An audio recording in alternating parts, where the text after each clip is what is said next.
Hey guys, so we're doing another Max chat with about corgis. I'm Max Duarte. It's my son Gavin working the controls and making sure that we're on air. And this is my wife Suzi. Suzi Duarte. She has a breeding hobby, and SoCalCorgis.com is the website, and SoCal Corgis on Facebook. Check it out. So we've had a litter from Daisy and a litter from Layla that are just about ready to leave. I think Layla's litter is ready to go, right? Yeah, Layla's litter turned 10 weeks old yesterday, and the first two puppies went to their new homes. And then Daisy's will be 9 weeks old on Monday, and they'll be able to go to their new homes the following weekend. And 10 weeks, that's longer than most people. They usually keep them for 8 weeks. Why do you keep them the extra 2 weeks? I don't know. I do know a lot of breeders keep the puppies for 8 weeks, but I'm not sure how long they all do. Some even keep them for 12. Oh, I like 10 because at 8 weeks, to me, they're very small still. The moms aren't doing much at all with them, but they're interacting a lot with each other. They are playing, and they just start fighting around that time. Play fighting. They're working on their conflict resolution. If they don't have that interaction with each other, they may never get that again. They likely will go to a home with either no other dogs, likely no other puppies, which is a good thing. You should not have more than one puppy at one time. But they learn a lot from each other. There is a lot of fighting. You hear a lot. It sounds horrible out there, but when you go, they're not actually biting each other most of the time. Most of the time, they're just yelling at each other. sometimes it's funny because I see that they'll fight with each other from the other side of the cage. When They don't love to have do that. Yeah. Or even across like the little bar that you walk over to get in the cage. Mm-hmm. They'll sit on either side of the little bar and fight with each other without even touching. Yeah. It's funny. And yeah, they got really sharp teeth. And like you said, they're still learning. So sometimes not only do they hurt us, but I think they hurt each other in like the soft little skin of the belly. You can hear them crying pretty loud. Yeah. When a brother or sister bites them there. It's kind of funny. But you've had two go home from Layla's. Yes. Why aren't the others gone home yet? They their people aren't ready yet. They were on vacation or out of town, and But also there's nothing wrong, or oh no, they were all puppies were checked by our awesome veterinarian, Dr. Becky Williams at Yorba Regional Animal Hospital. she And also breeds, correct? she does breed corgis, and she is part of an amazing top kennel, Coventry Kennel. Yeah. Coventry Kennel, and so she's very good help, or very big help for you with deciding what puppies have better conformation. They all had good health, correct? Yes, excellent health. And none of them had any No heart murmurs, nothing wonky with these puppies.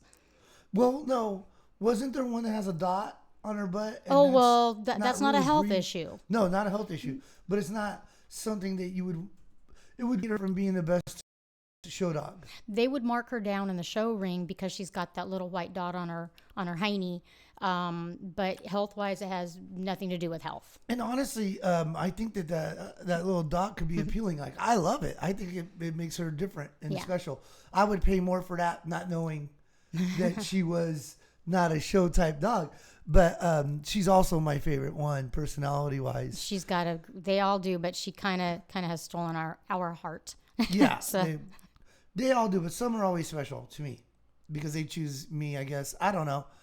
But they're just the ones that when I reach down to pick one up, it's the one that usually I get. yeah. Whether on purpose or accident, it seems to be always her.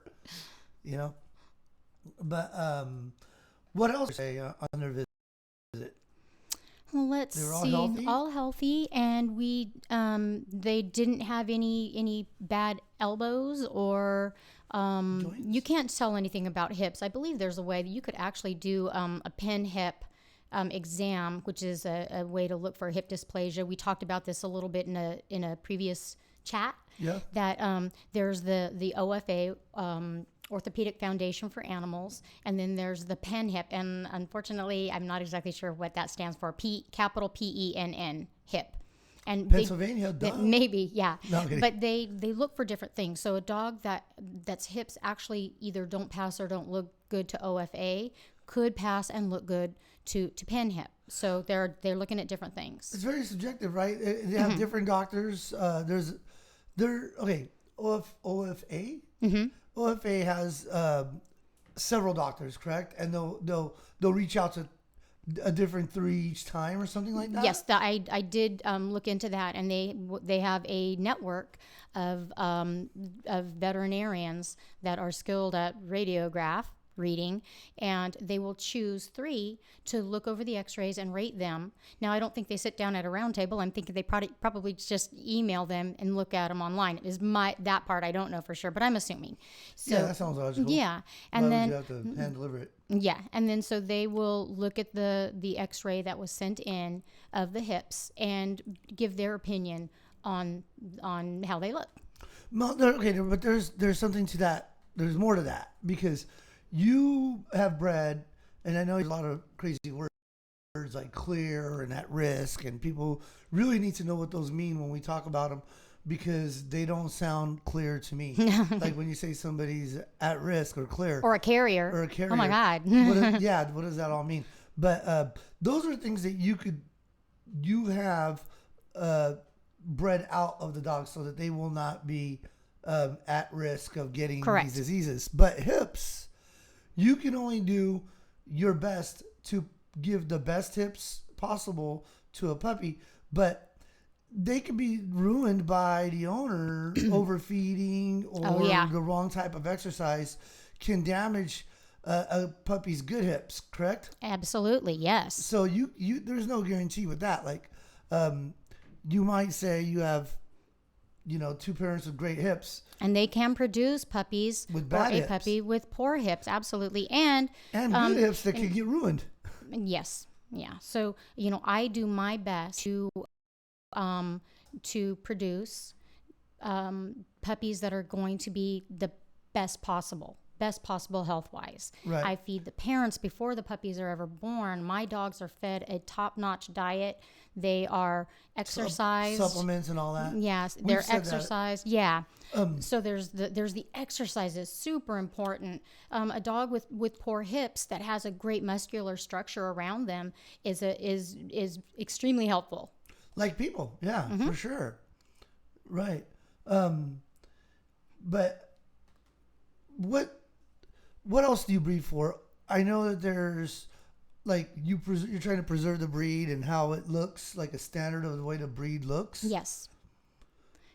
I'm trying. Okay, and then different people have different opinions. And when a dog does well in the show ring, that's often the look that breeders want to go for. They'll breed to that dog or, want a puppy from that dog in their breeding program. But it's not necessarily, so that show dog look can change, and morph a little bit.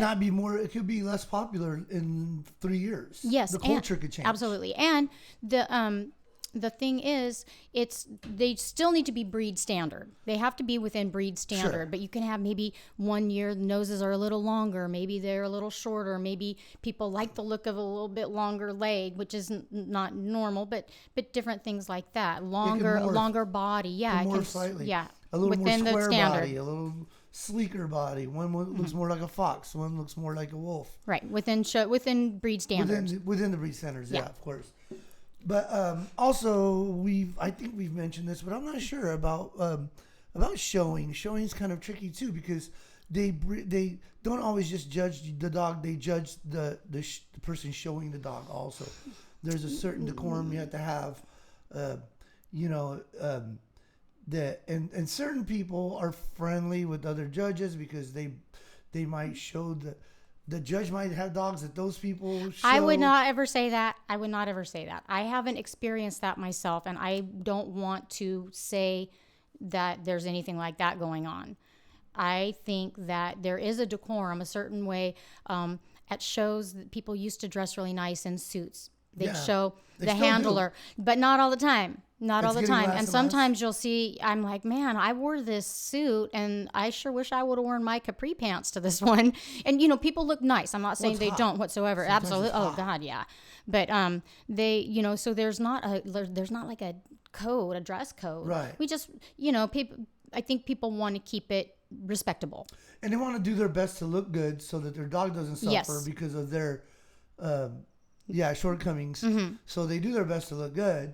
And I'm just saying, sometimes I think that has an influence on the judges. I would think it would. I would think it would because there's a whole package that you're looking at, and you don't want to wear anything distracting to distract the dog. You want, Or the judges.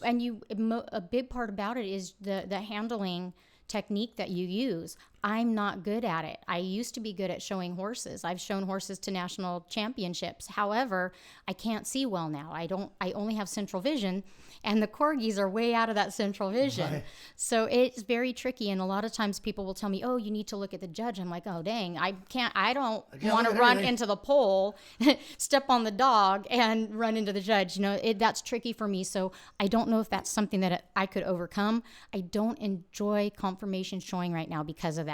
Yeah. I would. I'm I'd not like s- to. I wasn't saying that it's fixed if that's how it came out. What I'm saying is that the judges are people, and sometimes when you show a lot, they get to know you. And, sometimes being people, they might sometimes be influenced by a lot of different factors. So showing's kind of, that judge's opinion of your dog that day. Another 3 judges may rate your dog differently. Right. You Sure. know? I've never experienced that myself. Again, I don't show very much, but I will say in horse showing, that was definitely an issue. Yeah. It was crazy. Yeah. Gavin, can you turn that air conditioner, that fan on, please? The floor fan is getting really hot in here for me. So when people come to you and they're like, hey, so I want a show dog, or I want just a pet for the house, and you're breeding so that all your dogs are show quality, but they're all good pets too.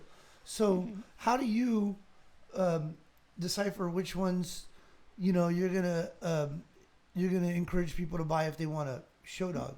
I have a look that I'm going for in my dogs. And So it's you about don't looks? always hit the mark. It's about the looks that I'm going for, which maybe not other breeders are all going for. Right. I'm also very interested in the performance events with my dogs, herding, barn hunting, active sports. So sometimes they're put together a little differently than I want a good strong dog that can chase a goat or a sheep or a horse, starting with Yeah. chickens. But so I want a dog, and any corgi, that is what they are. They should be able to do that. So if you're producing a dog to look a certain way but can't do what a corgi, It's supposed to do? yeah, then I think you're getting a little off there. What's that porgy that you sold out, and he's now doing that kind of thing really well? Well, Mozzie Mozzie, yeah. from Layla's last litter, his human mom Andy does obedience with him. He just turned a year old, and he's already got points and ribbons and all kinds of accreditation for he's doing wonderfully. So it wasn't track and fielder. What did you call it?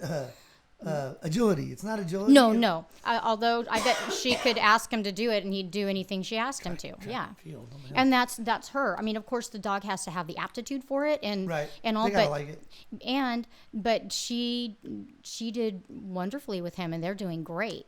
Cool. I'm super proud of them. Yeah, right on.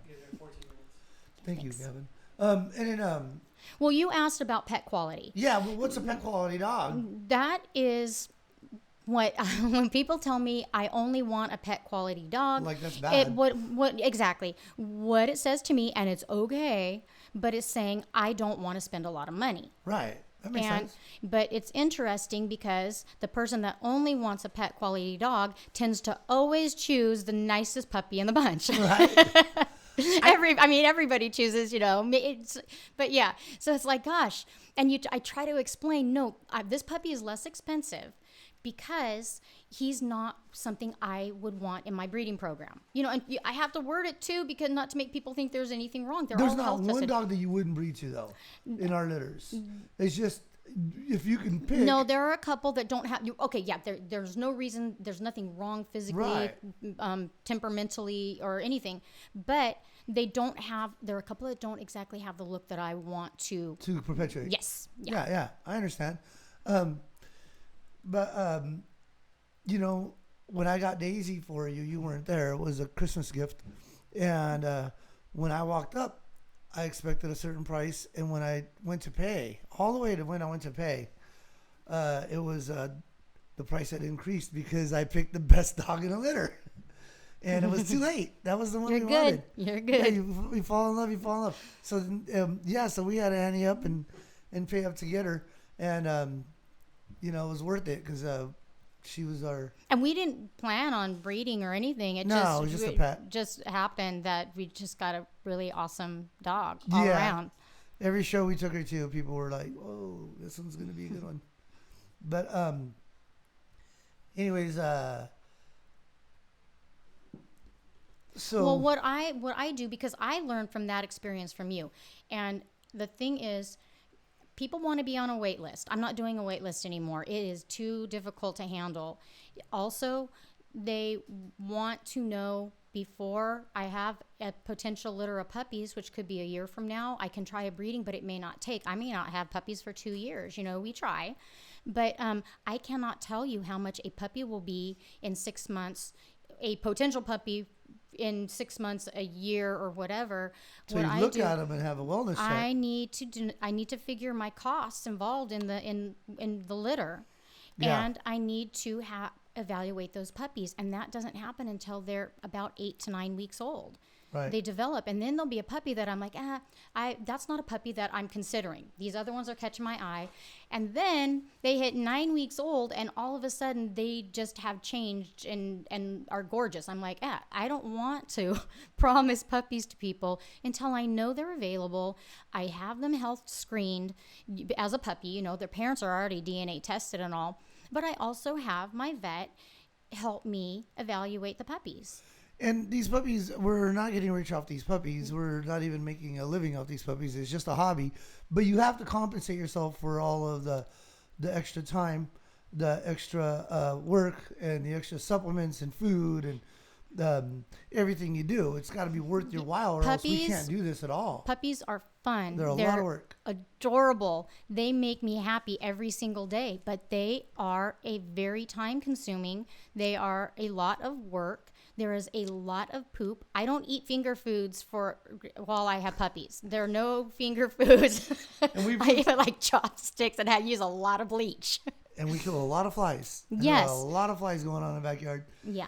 And dog hair everywhere that we have to contend with. And then you got to clean in the morning, clean in the afternoon, and clean at night. Yeah, I don't want to make it sound all, because but it's a lot of work. Exactly. What I usually put pictures up of the puppies and how cute they are.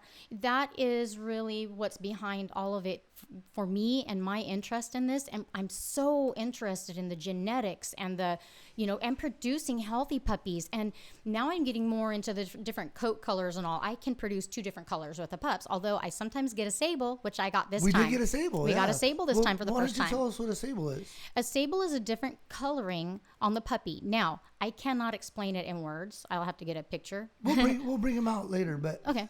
I can try to describe it. It's like when these red dogs have speckles of black in them. Yeah, like peppering, I call it. It's not spots. It's a little peppering of black in them, and it can be to different extents. It can be a lot, but still not a solid like Daisy the tricolors. has very little. She has some. Yeah, it's very pretty on her. Yeah, the people like it. It's real pretty. That looks great. But they usually have it on their faces. They have some dark on their nose. There are certain. They look like they have a shade of a skull cap. Oh, cool. Yeah, it's very pretty and different. It's different for sure. We only got one. We've only gotten one in all our litters, really. Yeah.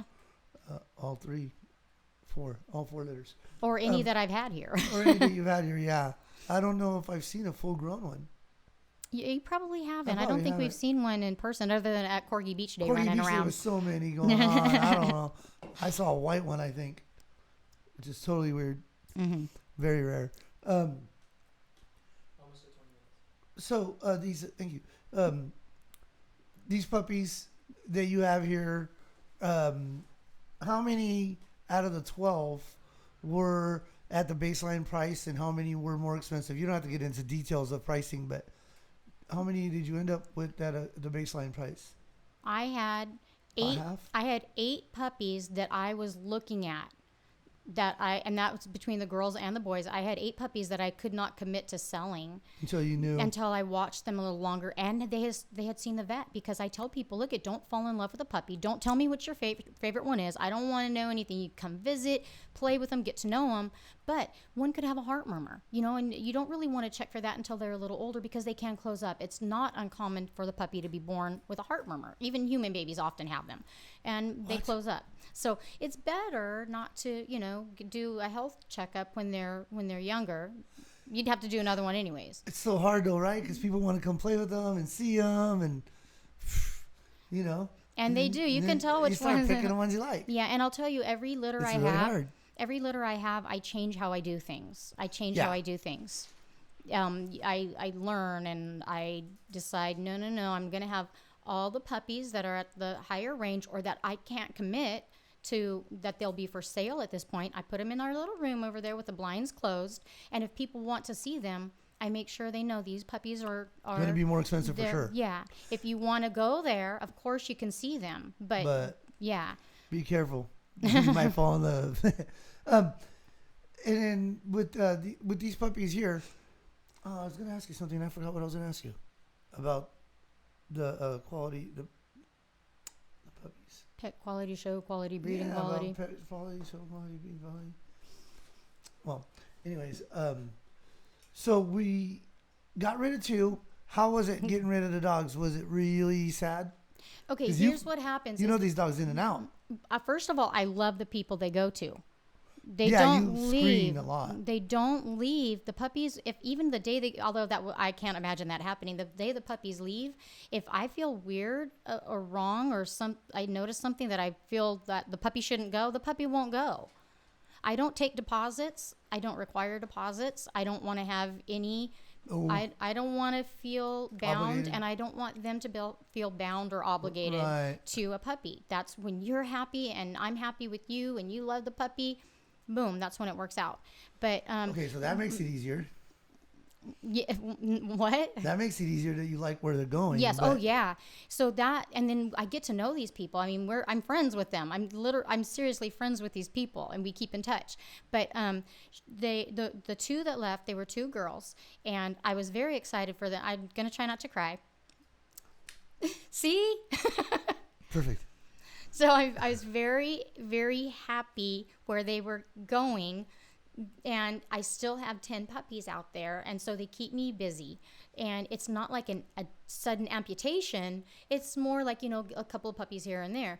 The first puppy, I was so disorganized, I didn't have all the paperwork ready and their puppy packets and all the stuff that goes with the puppy. So I didn't have time to think too much, and I didn't have time to give the puppy the bath. But they were fine. They were like, no, we want to go. We can't wait to get her home. And she went swimming the day before, so she wasn't gross.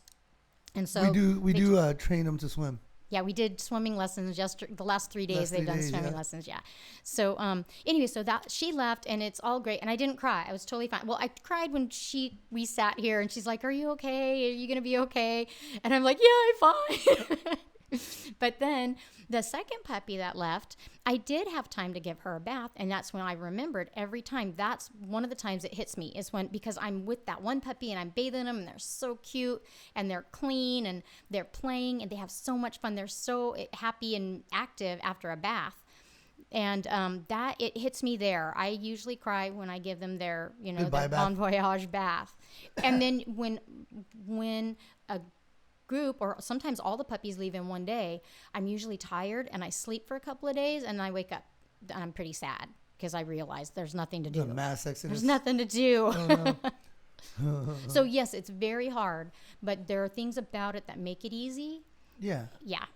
And what is the puppy package? What all comes with the puppy package? Well, they get copies of both parents, all the DNA testing that's done on the parents, the parents' registration information, their hip hip certification papers. My contract that I wrote up that says that I'm going to be here for you and this puppy forever, but please take care of this puppy so nobody's going to want to lose this puppy. You know, we're all going to be sad. I can't take puppies back. I will. I don't want to. They don't want to. But if you don't train your puppy and now it has behavioral issues, or the puppy gets overweight and has health issues, now I'm going to take that puppy back. You're going to be sad, or you should, and that puppy's going to be devastated. That puppy will be devastated. So it has happened a couple of times. So anyways, we get our little contract that I will always be there for them. They need to take care of their puppy, et cetera, et cetera. They also, I have a new booklet I got this time, which I was really excited about. It's regarding proper exercise, appropriate exercise for puppies and up through the ages, because I can talk to people about it, but this is a nice little pamphlet that gives great information on the exercise aspect. You can really damage a puppy by over-exercising them in the beginning, right? You can cause, stresses and strains that could last a lifetime on their joints, ligaments, tendons, things like that. You want to back. Yeah, sure. Right on. So and pedigrees and pictures and that comes with it too. Yeah. Oh, and food. They get some food to take home for, it's usually about 5 days worth of food, so they can either just make sure they have it, or they can integrate their new food with it. Yeah. So they could so it's not a big shock to their system. Mm-hmm. Hopefully they're feeding them good food. Yeah. There's a lot of bad food out there, huh? That on the commercials, they boast about how healthy and wonderful their food is. I mean, I guess they have a right to lie to you like that, but they're linked to really bad things. Yeah, they are. In dogs. It's a trip. So do your due diligence and look into your food. Yeah. And quality of food, I mean. So you want to go grab that little sable and wrap this up? Sure. Okay. What's his name again? His name is Goose. Okay, his name is Goose. The names are just for us. Most of the dogs aren't named yet. A couple of them are. Their owners named them. They just haven't picked them up. But most of the time we give them little names. So Dottie, she's got the little dot, so that we know who we're talking about. Sometimes we even number them. Marlin, that we've seen like 6 times. Yeah, Marlin's the one Suzi usually ends up picking up on accident. He's the one that, just seems to go to her all the time. I don't know if you have visited SoCalCorgis.com or SoCal Corgis at Facebook, but the Facebook page, Suzi put a video up of the puppies diving into a wine box, and today we hit 1 million views, so that was pretty cool. Yeah, 1 million views so far. All right, no, there's your chair. All right, this is our little sable boy. He was sleeping in his water dish, or partly in his water dish. Yeah, let's see your face. Oh yeah, look, show the camera your face. He's got a little bit darker, some darker hair on his nose. He's got that little skull cap.